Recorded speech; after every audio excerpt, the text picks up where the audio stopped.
శుభం వ్యాధసి గురుభ్యో నమః. ధనుర్రాశి వారికి మే 1వ తారీఖు నుండి 15వ తారీఖు వరకు ఏ విధంగా ఉన్న విషయం తెలుసుకోవడం ప్రయత్నం చేద్దాం. ధనుర్రాశికి మన తృతీయ స్థానంలో రాహు యొక్క ప్రభావం కనిపిస్తుంది. చతుర్థంలో కుజుడు ప్లస్ శని యొక్క ప్రభావం కనిపిస్తుంది. పంచంలో చూస్తే బుధాదిత్య యోగము, షష్ఠస్థానంలో శుక్రుడు స్వక్షేత్రంలోని, సప్తంలో బృహస్పతి అనుగ్రహము, భాగ్యంలో కేతు యొక్క ప్రభావం కనిపిస్తుంది.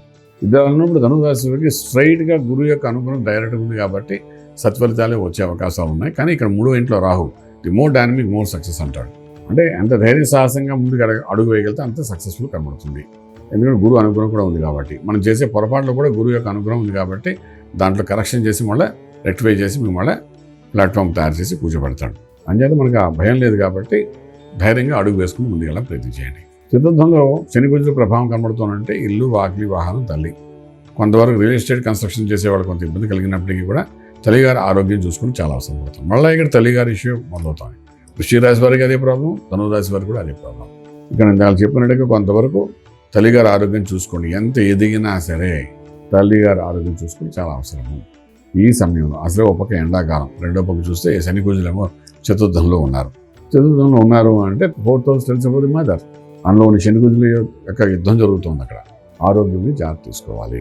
ఓకే, అదొక విషయం. మీకు అర్ధాశ్రం శని కాబట్టి మీకు ఆ మానసిక ఒత్తిడి కూడా ఉంటుంది కొంతవరకు. అంటే ఇక్కడ తల్లిగారిని చూసుకోవాలి, మానసిక ఒత్తిడి కూడా ఉంటుంది, వేరే రకాల ఒత్తిడులు కూడా ఉంటాయి. కానీ ఏదైనప్పటికీ attention towards mother should be there, simple.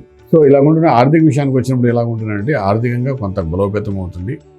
ఉన్న ఉద్యోగంలో పర్మనెంట్గా ఉండే అవకాశాలు ఉంటుంది, పర్మనెంట్ చేసే అవకాశాలు ఉంటుంది, టెంపరీ ఉన్నవి. అలాగే కొంతవరకు కాంట్రాక్ట్ జాబ్స్ ఉన్నవి పర్మనెంట్ అయ్యే అవకాశాలు కూడా కొంతవరకు కనిపిస్తున్నాయి. అలాగే వ్యాపారంలో కూడా ఎస్టాబ్లిష్మెంట్ బ్రహ్మాండంగా అవుతుంది. ఇక కాన్ఫిడెంట్ లెవెల్స్ పెరుగుతాయి వ్యాపారంలో. అది real estate, construction, steel, cement, education institute, coaching centres, tutorials అనుకుంటే ఏదైనప్పటికీ కూడా సక్సెస్ఫుల్గా ముందుకెళ్ళడానికి ఒక 20% హైక్స్ ముందుకెళ్ళే అవకాశాలు బాగా కనబడుతున్నాయి. శుభార్త వింటారు, శుభైన కార్యక్రమంలో పాల్గొంటారు.